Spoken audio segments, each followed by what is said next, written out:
Et bonjour tout le monde, c'est Maud, je vous retrouve pour le book haul de ce mois de mars. Et j'ai été raisonnable.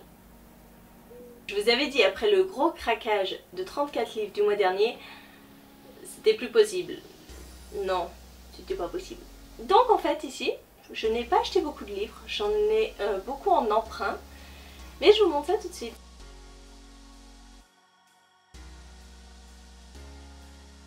Le premier livre que je vous présente, c'est un livre de la bibliothèque SNCF. Il s'agit de Ces lieux sont morts, de Patrick Graham aux éditions Fleuve Noir.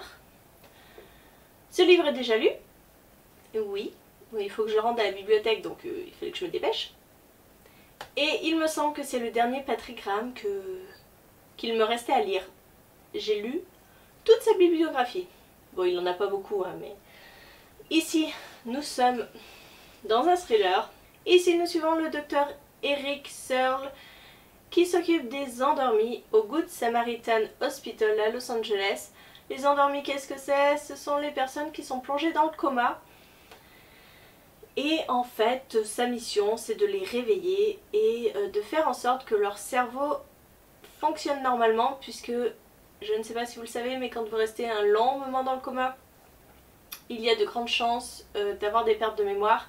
Lui, son boulot, c'est à travers les odeurs, à travers des bruits qu'il leur fait écouter, qu'il leur fait sentir pendant leur coma, ces personnes se réveillent sans la moindre perte de mémoire, sans la moindre difficulté. Le docteur Searle est très pris par son travail, c'est pour ça que quand sa nouvelle femme et ses 3 enfants partent, lorsqu'ils partent pour la maison de vacances de la famille en plein milieu des Rocheuses, il ne peut pas les accompagner.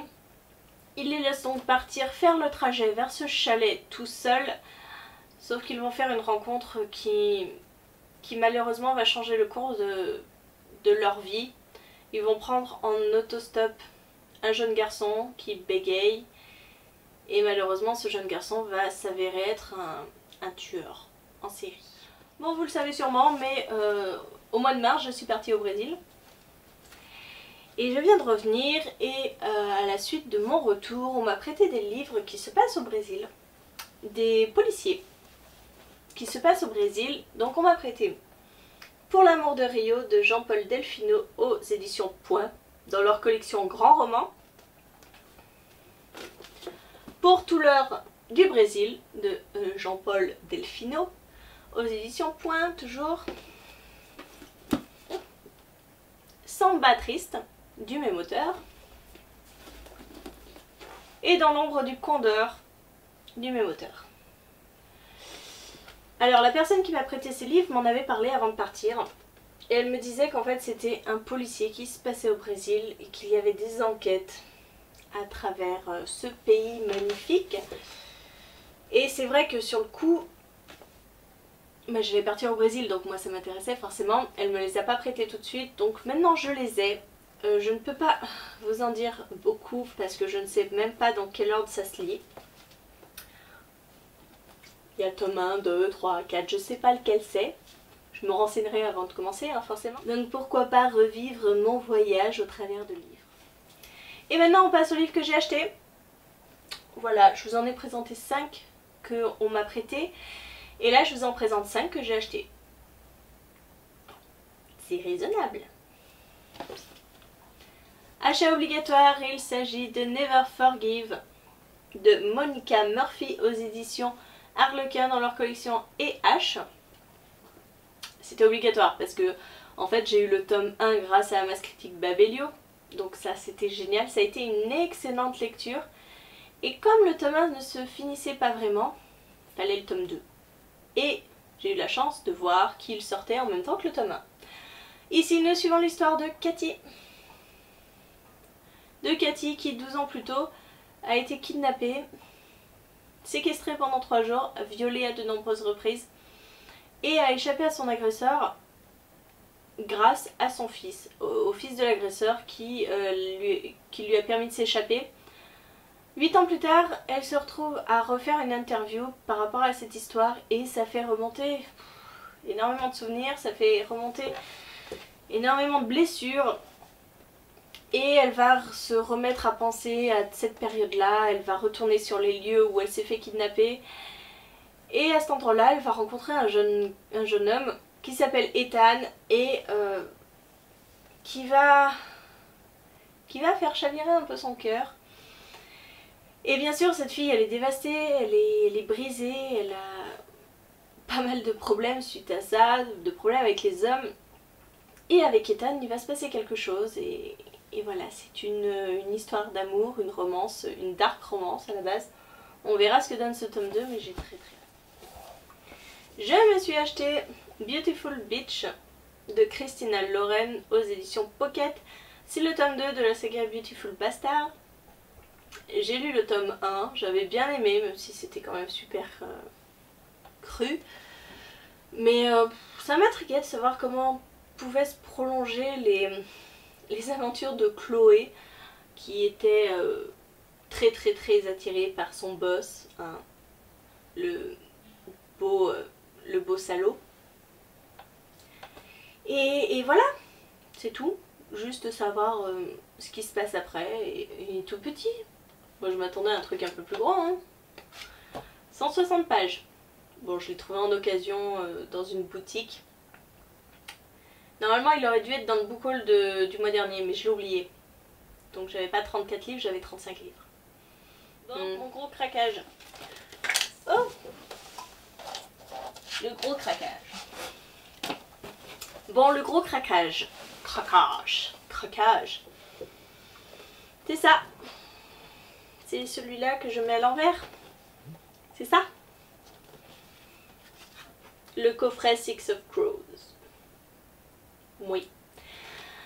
Le mois dernier, je vous ai présenté la trilogie Grisha en anglais. Et ben là, c'est Six of Crows en anglais de Leigh Bardugo.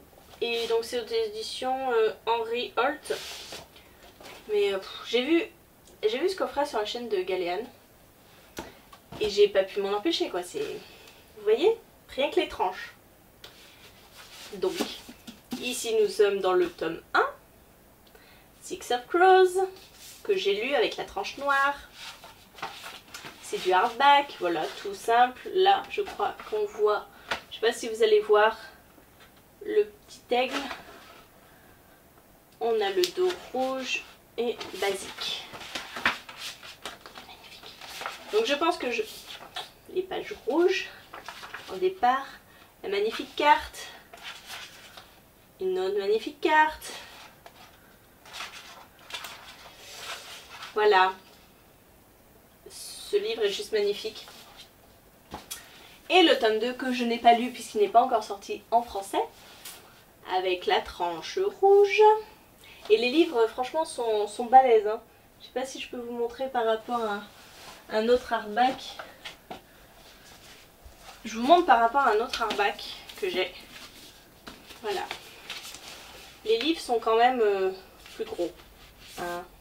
Voilà. Bien plus gros. Donc ça c'est le second tome. Crooked Kingdom. Vive mon accent de merde. Voilà. Le livre est magnifique. La couverture, là c'est en relief. C'est tout doux. Là on a le livre rouge. Toujours avec le petit aigle. Et à l'inverse, les pages du départ sont noires. C'est bien l'airback, mais quand on les déshabille après, c'est un peu le bazar. Voilà pareil, hein, le travail est magnifique, c'est splendide. C'est splendide et ça me donne envie de continuer cette saga. Le tome 1 avait été un vrai coup de cœur. Nous suivions Kaz, qui est un jeune garçon qui est le second dans une bande dans la ville de Ketterman. On lui donne la mission d'aller sauver un prisonnier qui est retenu dans la plus grande forteresse imprenable au monde, perdu sur une île, enfin bon bref, le truc est infaisable. Il relève le défi et pour cela il part en compagnie de 5 autres personnes, chacun spécialisé dans son domaine, pour aller libérer ce prisonnier et je ne vous en dis pas plus. je ne sais pas du tout sur quoi va partir le deuxième tome, même si j'ai une petite idée parce que la fin du premier part sur quelque chose d'intriguant. Mais ces livres, rien que pour ça, quand on aime les beaux livres... Et le dernier, je vous ai dit une bêtise parce qu'en fait j'ai acheté que 4 livres ce mois-ci. 4. Oui, il y en a 30 de moins que le mois dernier quand même. Le dernier livre, c'est un gain concours. J'ai encore gagné quelque chose le mois dernier. Enfin ce mois.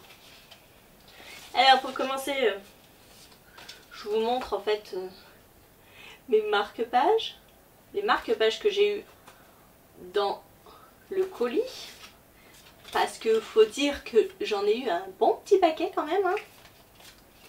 Voilà, Book Depository. Vous allez voir, la personne qui m'a envoyé ça en fait a beaucoup de marque-pages Book Depository parce que je pense qu'elle fait toutes ses commandes sur Book Depository. Et c'est super sympa à elle de m'en avoir fait profiter parce que je suis une dingue de marque-pages. Comme tout le monde, je crois. Et le livre, il s'agit de Contagion. Voilà, c'est le 5e tome, si on veut, de la saga U4. Écrit par Yves Grevet, Florence Inkel, Carole Trébor et Vincent Wilhelmino. Et c'est publié chez Nathan dans leur collection Syros. Moi de U4 j'ai lu Stéphane, parce que Stéphane est lyonnaise. Et c'était écrit par Vincent Wilhelmino, donc je n'ai lu que Stéphane. J'ai les autres en e-book, il faudrait que je lise. Et puis voilà, je suis trop contente d'avoir gagné ce livre. Je l'ai gagné sur la chaîne de Lolali. Donc Lucie qui faisait un concours pour ce livre. Et je suis trop contente. Voilà. Si vous ne connaissez pas l'histoire de U4, c'est assez particulier puisque ce sont 4 livres qui peuvent être lus indépendamment, écrits par 4 auteurs différents. Chaque livre relate une histoire d'un virus qui a décimé beaucoup de monde. Il n'a laissé sur Terre en fait que les adolescents entre 14 et 19 ans. Entre 15 et 18 ans, pardon. Et de rares adultes. Voilà, dans les 4 autres tomes, nous suivions Jules, nous suivions Coridwen, nous suivions Stéphane et le dernier c'était Yanis. Et ici, je crois qu'on suit encore plein d'autres personnages et des personnages qu'on connaît déjà dans les précédents. Bon, c'est pas beau tout ça? Ça y est, c'est fini. J'ai rempli ma mission. Je n'ai acheté que 4 livres. 4 livres, on m'en a prêté 5, j'ai eu un gain concours, ça fait 10 livres au total. C'est magique. Ma palle ne va pas du tout augmenter ce mois-ci. Voilà, j'espère que cette vidéo vous aura plu, même si elle est bien moins fournie que d'habitude. Mais c'est pas plus mal pour moi. N'hésitez pas à me dire si vous avez un livre en commun avec moi parmi cette sélection, si vous voulez lire, faire une lecture commune avec moi sur un de ces livres, sachant que j'ai déjà lu le Patrick Graham. Dites-moi si je vous ai donné envie de lire un de ces livres, si un de ces livres a rejoint votre wishlist, si vous aussi vous bavez littéralement devant les livres de Six of Crows, même s'ils sont en anglais. Oui, c'est un peu le point noir, hein, ils sont en anglais. Mais rien que de tenir dans les mains ces beaux livres, ça me donne envie de lire de l'anglais. Voilà, bon, j'arrête de discuter à tort et à travers. Je vous fais des gros bisous, je vous souhaite une très bonne journée, de très bonnes lectures et je vous dis à très bientôt pour une nouvelle vidéo.